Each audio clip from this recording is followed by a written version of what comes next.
As the morning light filled the hospital room, three women diligently cared for a man lying weakly in bed, his once strong frame now diminished by cancer. A woman, appearing in her late 40s with curly hair, held the man's hand close to her face. Next to her, a younger woman in her late 20s, bearing a resemblance to the older woman, stood. On the opposite side of the bed, a tall, striking blonde woman, bearing a likeness to the man, gently wiped his bald head. Their peaceful moment was interrupted by a soft knock at the door. A tall blonde man peeked inside, asking if the man in bed was awake. Referring to the older woman as sis, he quietly replied to the blonde woman, "Not right now, Tim," to which Angie answered, acknowledging that he was only occasionally alert due to the effects of morphine. "Molly," he respectfully called to the brunette woman. "May we come in?" She looked up at him, gave a weak smile, and nodded.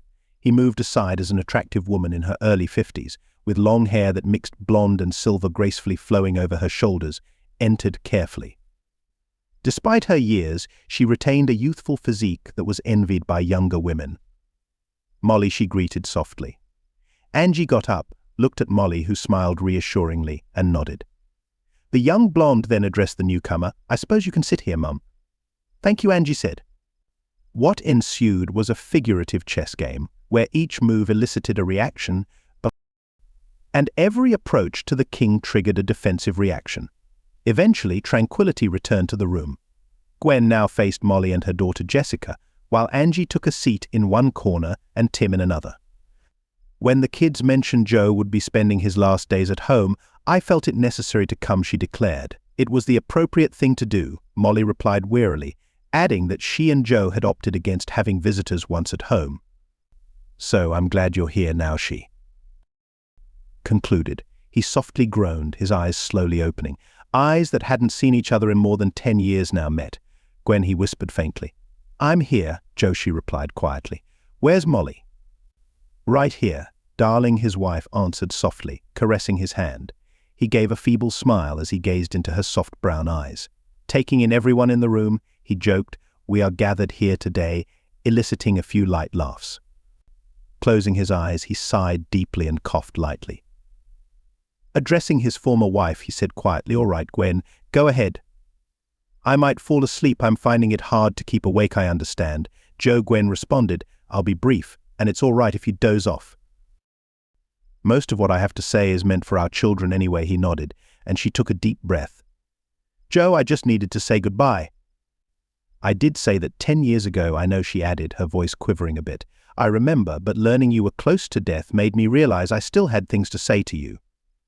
"Please, Joe, tell me you forgive me," she requested softly. They silently regarded each other for a moment before Joe sighed. "You're forgiven," he stated softly. Gwen leaned back, surprised by his answer, just like that she questioned. He chuckled, "No, not just like that." "It took years to be able to say that and mean it." Molly was essential. He grimaced in pain and emitted a muted groan, reaching to press the button on his morphine drip. Shortly after, his breathing eased and his face relaxed. Soon he was asleep. "I'm sorry, Gwen," Molly said softly. "He'll be out for a while."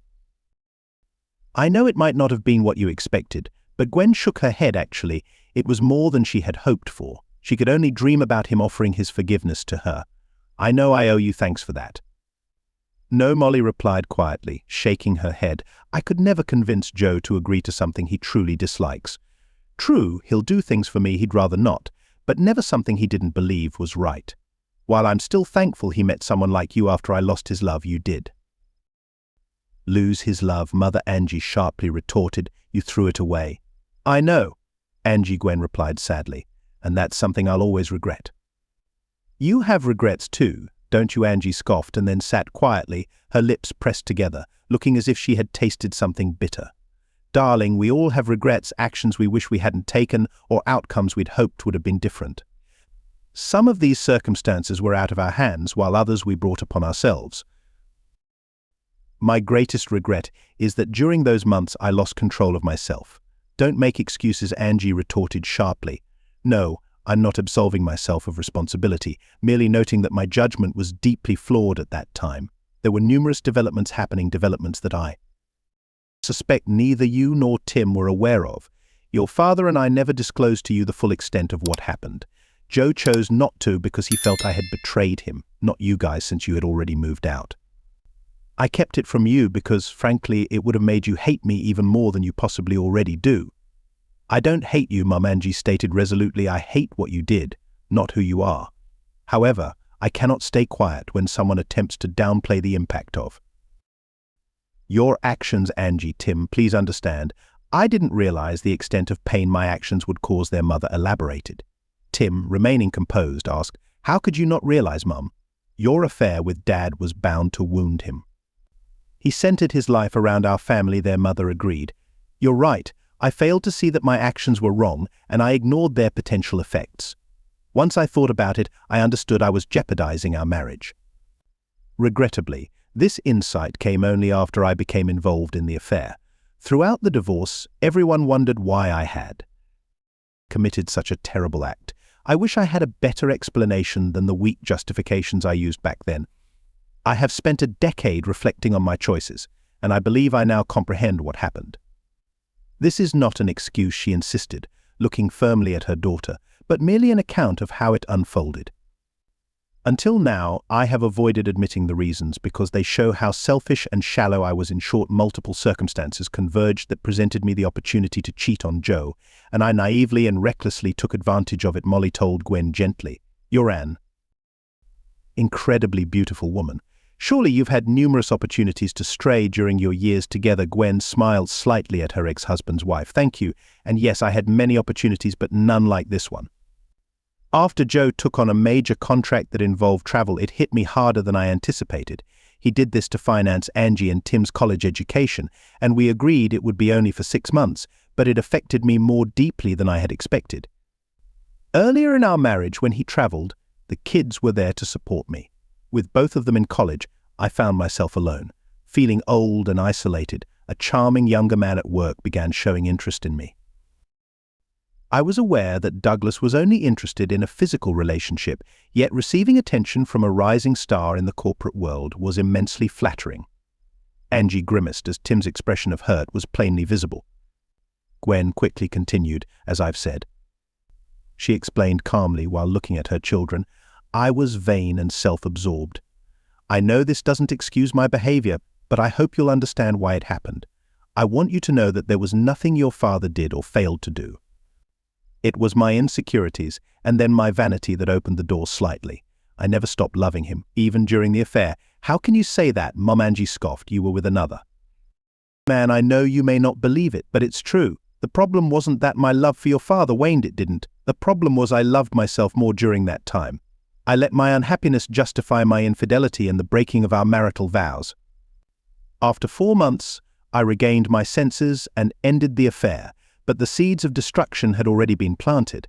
I hoped I could handle it and shield your father from the pain of discovering his wife was unfaithful. I was aware there was a substantial chance he would divorce me if he found out the truth. Then why reveal it, Mom? Tim questioned skeptically. Was it just to relieve your own guilt? Angie added. No, my dear, that wasn't the only reason. Indeed, my sense of guilt was crushing me. I was aware that your father had detected that something was off following the agreement you mentioned. After my affair, our relationship often became tense.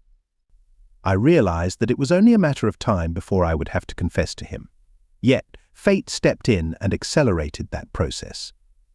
Upon ending my relationship with Douglas, I knew that both of us were keen to keep it hidden. He had more to lose than I, being married to a board director's daughter and the leading project manager at our company, positioned to become the youngest VP. Therefore, when I ended the affair, I stipulated one condition: he must never interact with Joe or work on any project with him. My company had previously worked with your father's firm, and I dreaded the thought of Joe working under Douglas.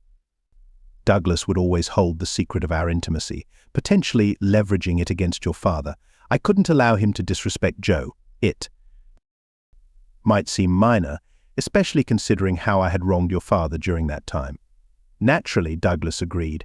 It appeared things could stabilize if I could just manage my guilt. Then the government contract came up. It promised to be highly profitable, and I was sure Douglas would lead any GSA project we took on. I also knew Joe's firm would be heavily involved once we won the bid.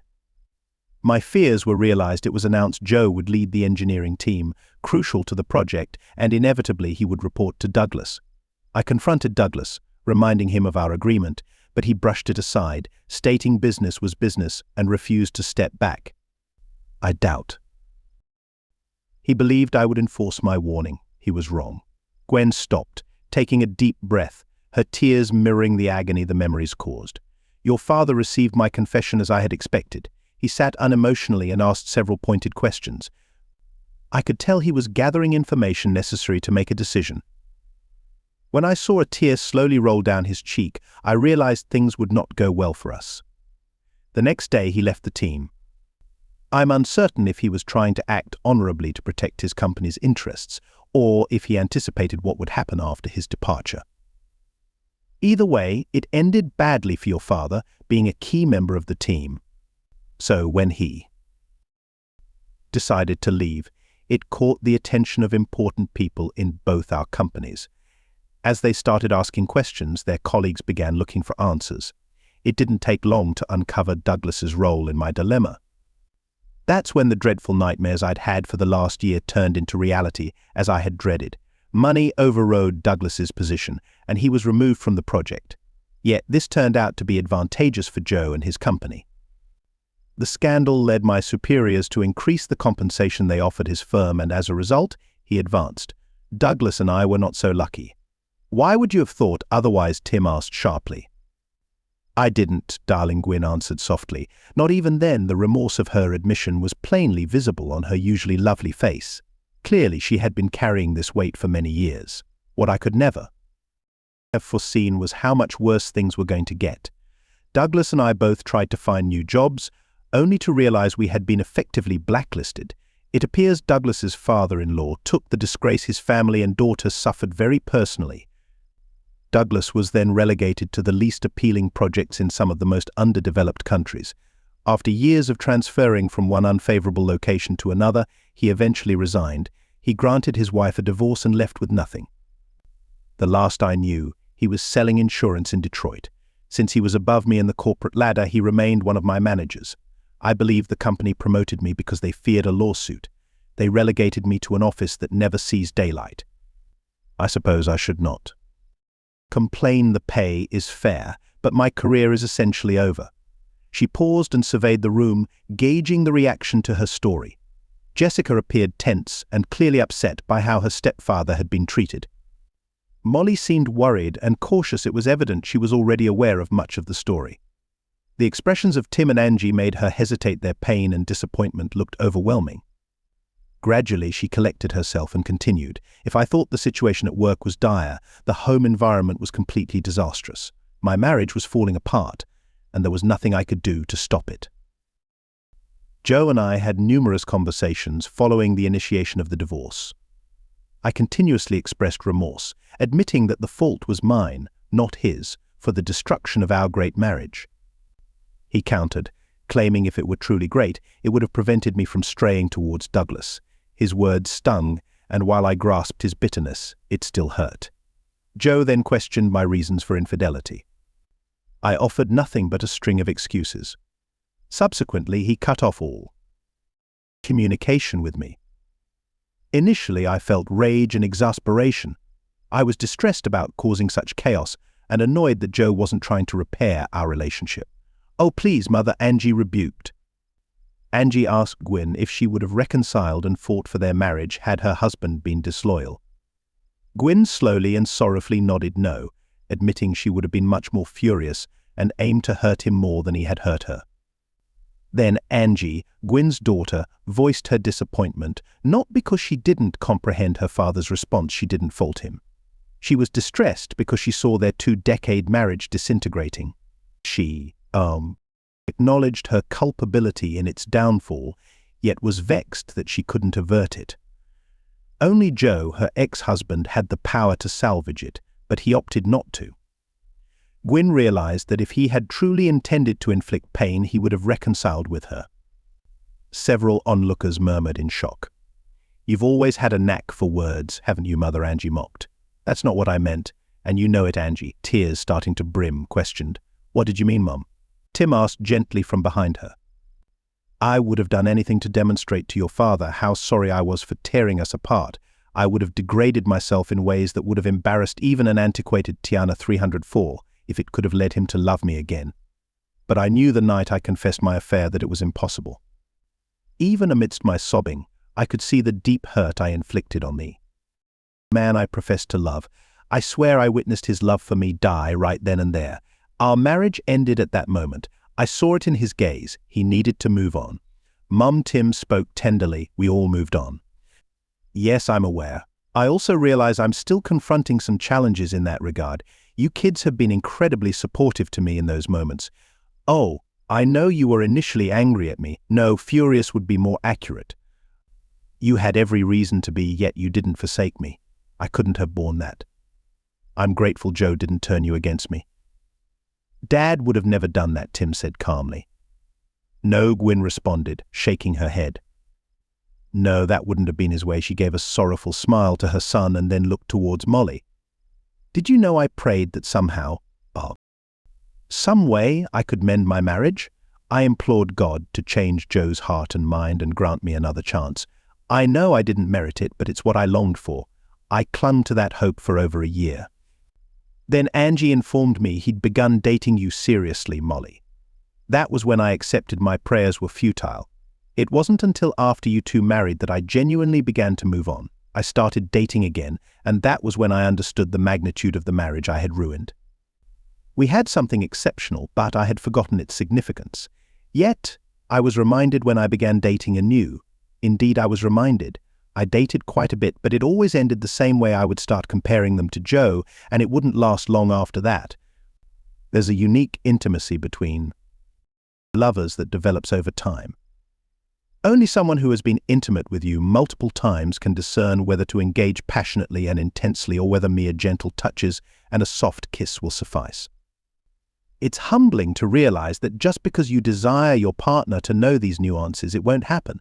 It's not because he's reluctant, but because he doesn't know you and your body well enough to understand what provides you the utmost pleasure at that moment. My nightmare was recognizing I was the cause of these losses due to my actions. Every romantic relationship I now entered had to begin anew.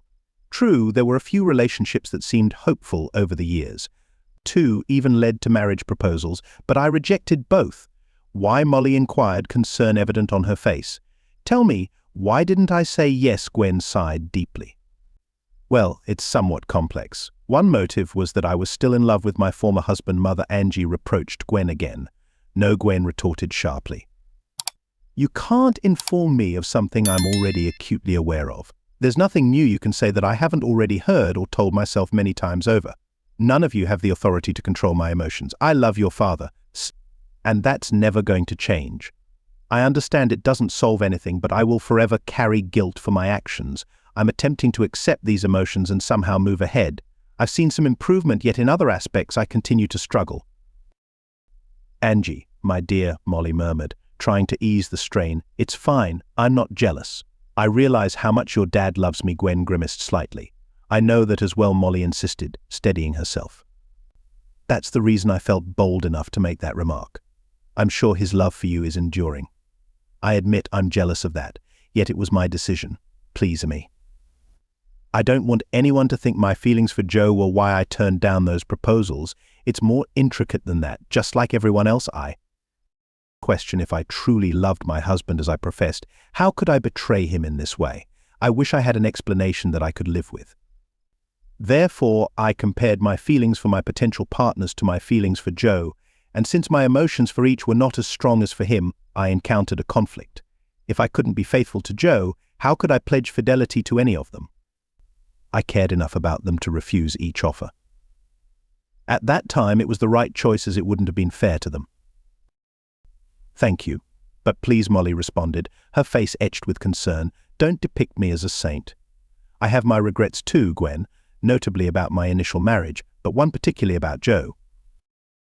Mum, then Jessica asked, no, it wasn't anything dreadful, but it is something I'm ashamed of. Since Gwen has been so candid about her regrets, I'll attempt the same. It happened a few months after Joe and I began dating. Our dates had been intensely passionate, but we weren't. Molly paused, her face contorted as she searched for the correct words. Having sex, Jessica supplied, grinning. You mean messing around? Angie joined in, chuckling. Covering up the affair, the girls, Molly exclaimed, surprised. Exactly, Jessica burst out, laughing. Being intimate, the girls, Molly scolded, her cheeks turning red. Sim laughed with the girls as Quinn quietly tried to hide her distressed expression. What I was trying to say. Molly regained her composure, was that Joe and I hadn't been intimate yet. I knew it had been some time for both of us, and the sexual tension was complicating things. Then I overheard a conversation. It was apparent Molly was beginning to feel uneasy. She took a deep breath and continued. She heard Joe talking to someone. Initially she thought it was Angie, but now she's unsure who it was. Nevertheless, whoever it was, Joe was discussing the potential of reconciling with Gwen. Molly knew she loved Joe but was still scared due to her first marriage's failure. Although her first husband had left them 9 years before, she hadn't let another man get as close to her as Joe had. She recognized he was a good man and would be an excellent father and husband, so I decided he was mine. That week I aggressively pursued him, aiming to secure his loyalty and keep his attention solely on me. In short, Jessica smiled, I seduced him. Mum, Jessica chuckled. I doubt it took much effort to attract Dan's attention. I mean, every time I saw you two, you were always close together. Really, Molly, Angie added. Dad couldn't ever seem to keep his hands off you. Your father has always been very affectionate, Molly replied. Jessica snickered while Angie and Tim grinned. Is affectionate another word for passionate? Jessica grinned. Jess, Molly chided. The 3 adult children laughed. Gwen shifted uncomfortably in her chair. Mum, Jessica said, still smiling, I can't see why you'd regret showing the man you love how much you cared for him. Sweetheart, I don't regret that, Molly answered. What I regret is that it took the fear of losing him to make me act. I also wonder what might have happened if I hadn't done that. Would Joe have waited for me? Would he have returned to Gwen? Whatever would have happened, and I would have hoped he was happy. I know I've been more than satisfied with the life we've shared. Molly, Tim gently said, Dad always mentions how you and Jess were his saviors. Molly nodded and chuckled softly. I know he mentions that, she replied warmly, but in reality he saved us too after my ex left. I had serious trust issues. I dated on and off for almost 10 years, but those issues were always there. I found it hard to trust that any man could want me for anything beyond physical intimacy. Then Joe shattered those misconceptions completely. Jess smiled as she looked at her radiant stepsister. What the confusion was clear on her face. Yes, Dad loved you for more than just physical intimacy. He definitely did, sweetheart. Oh my Tim, Angie and Jess laughed as they saw Molly's face turn bright red. Jessica Patterson, control yourself, she responded, hiding a shy smile. Your father's love was much more than that. He's a good man and a remarkable father. Even when he first got sick, he continued to care for us. I couldn't have asked for a more loving husband. He's made the last 8 years happier than I could have ever imagined. I never realized Joe had actually considered getting back together with me, Gwen spoke quietly. I wonder who he would have confided something so personal with. Well, since it's Jerry Springer Family Confession Day, Angie said sarcastically, it was probably me. Dad and I had several talks about that. I didn't realize you were so involved in his decisions back then, Molly said kindly. Angie sighed, looked away briefly, then back at Molly. More than you might think, Angie answered calmly. I knew Dad was at a crossroads back then, whether to linger in the past or to move forward. He shared that he was falling for Molly, and if he didn't stop then, he would probably propose to you. He acknowledged he still had feelings. For Mum, though, he said you can't be with someone that long and not keep some feelings for them. I asked him about those feelings.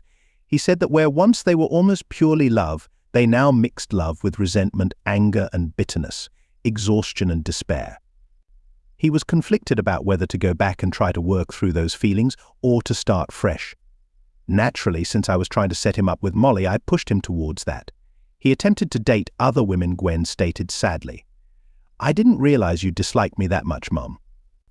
Like I said before, I don't hate you, but what happened wasn't about you, it was about Dad. I saw how your affair hurt him, it almost destroyed him. On the surface, he might have looked strong and composed, but inside he was deeply wounded. I stayed with him that summer after you confessed, and about a month later, everything was falling apart. I can't count the nights I went up to his room to check on him and found him crying. He wouldn't cry in front of me, but alone in his room he'd express his grief.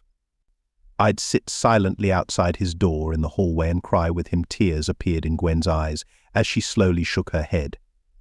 I never knew, she whispered. I knew I'd hurt him, but I never saw any signs of his pain besides his occasional angry outbursts. That's because he didn't want you to see it. He didn't want you to feel the satisfaction of knowing how deeply you'd hurt him. I never meant to hurt him like that. I was selfish and completely focused on what I wanted and needed, but I didn't try to harm your father deliberately.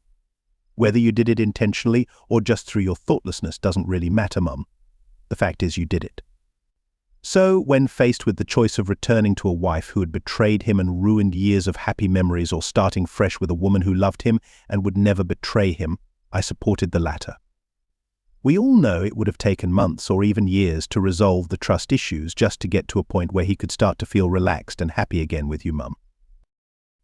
Indeed, I absolutely supported his decision to start fresh with Molly. I regret somewhat that I manipulated him slightly, and I do feel a bit guilty for playing a part in making sure you two didn't get back together. However, to be honest, Mother, this was no longer about you, it was about my dad's happiness, and I maintain the conviction that he was happier with Molly than he would have been trying to repair his marriage with you, Angie. I was unaware you had arranged things so skillfully, Molly remarked quietly. I'm torn between scolding you and hugging you to express my appreciation, while Jessica added, she wasn't entirely alone in this. I have my own surprise to reveal. In all of this, Jess, Molly asked, surprised. Mom, remember I met Angie in college. She was an upperclassman who helped me during my first year. We became friends, and it definitely didn't hurt that she had an attractive younger brother, a bit older than me. She looked at Tim and gave a sad smile before turning back to her mother.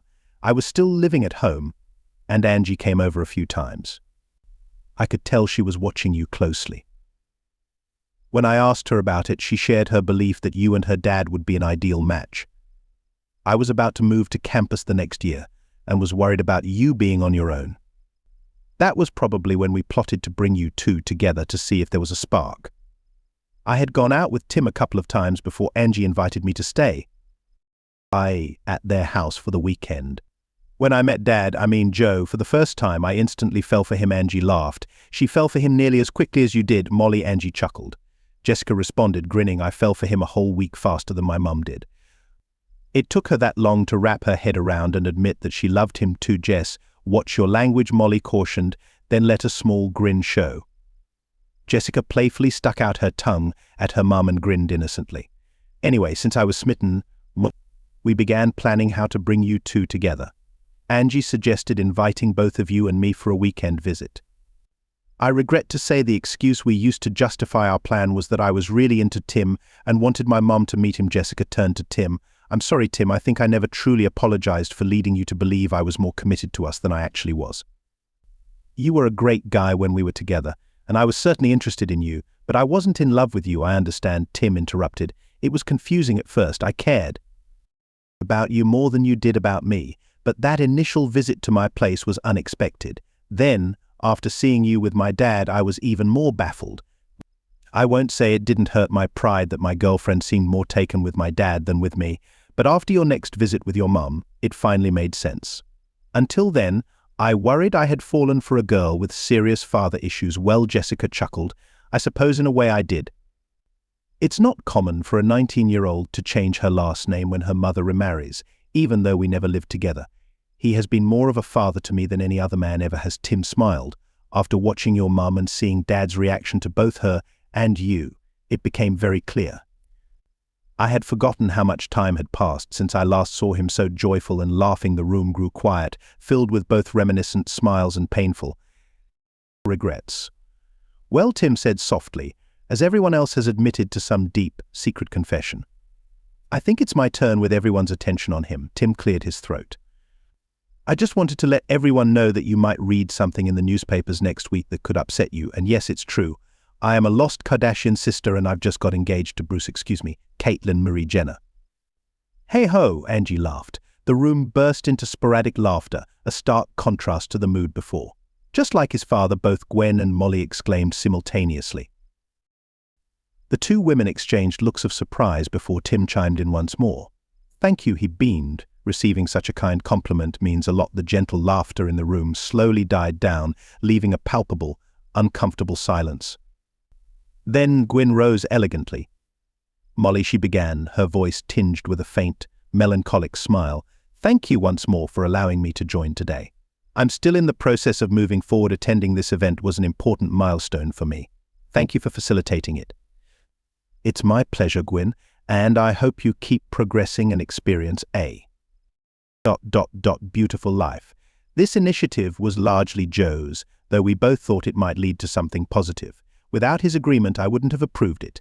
I'd never let anyone jeopardize my husband. "I wish," Gwen softly said, "I had been as staunchly loyal." She glanced at her son.